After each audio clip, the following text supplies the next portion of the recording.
What is up, fam? I just wanted to show you what I just stumbled across at a client's house last week. It's Wednesday today. Last Wednesday, we made the client aware that their pump was dead upon our arrival to service the pool. So I just want to show you what transpired and took place and make it a teaching moment for you guys. So stay tuned. So behold, all brand new equipment. Sounds great, right? Not necessarily when we start looking at the hydraulics and the hydraulic inefficiency of this installation. So Eric, what do you mean by that? Well, let's go ahead and start from the suction manifold here. You can see that we have 1 and 2 street 90s. Then going over from there to the pump, we got a street 90 going directly into the pump. And then coming out of the pump and into the inlet of the filter, you guessed it, another street 90. And then the street 90s are one of the most restrictive plumbing fittings you guys can use. I believe in the 1.5" flavor, which is all here, is roughly 12 to 15 feet of water resistance, as if it was straight plumbing, 1.5" plumbing. The same resistance you're getting in one street 90 is the same you're getting in 12 to 15 feet of straight plumbing. So effectively in this 5 or 6 foot run, being conservative, there's about 50 to 60 feet of water resistance, which is one reason why this pump's never ever going to prime fully. And any manual that you ever read will usually state somewhere between 8 to 12 inches of straight pipe going in, and then 8 to 12 inches of straight pipe going out to maximize the ability of the pump to fully prime and also to limit cavitation. So there's that. So on the front end of this pump's getting screwed. Let's look on the return side. So coming out of the filter, you can see that we have 1.5 inches, and then the installer, for whatever reason, stepped it up to 2 inches, which sounds good in most instances, but not in this situation. I'll tell you why here in a minute. So it goes to the heat pump, comes back here to the return, then they step it down to 1.5 inches here. So it goes from 1.5 inches to 2 to 1.5 inches. And then one thing that you did I really don't like, or they use the belt end here, which tends to leak a lot. There's no leaks here, thankfully, but just stay away from those if you guys are using those, in my opinion. Then it goes from 1.5 inches to 1.25 inches. So we have 1.25 inches return for the entire pool.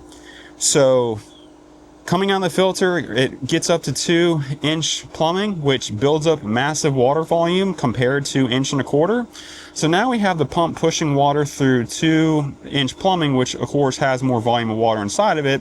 Then it bottlenecks down to 1.5 inches, then it bottlenecks down to 1.25 inches, which creates a lot of back pressure on the pump. So not only is it having a hard time pulling water in, it can't necessarily push water like it should because it's getting resistance on the pressure side too. So this pump's literally getting screwed on both ends, and not in a good way. So not only that, the client had a 200 square foot filter before, and now they have 150 square foot. So not only did the installer install this hydraulically the most inefficient way possible, they also did a disservice to the client and gave them a smaller filter. Now, let's walk over to the pool real quick.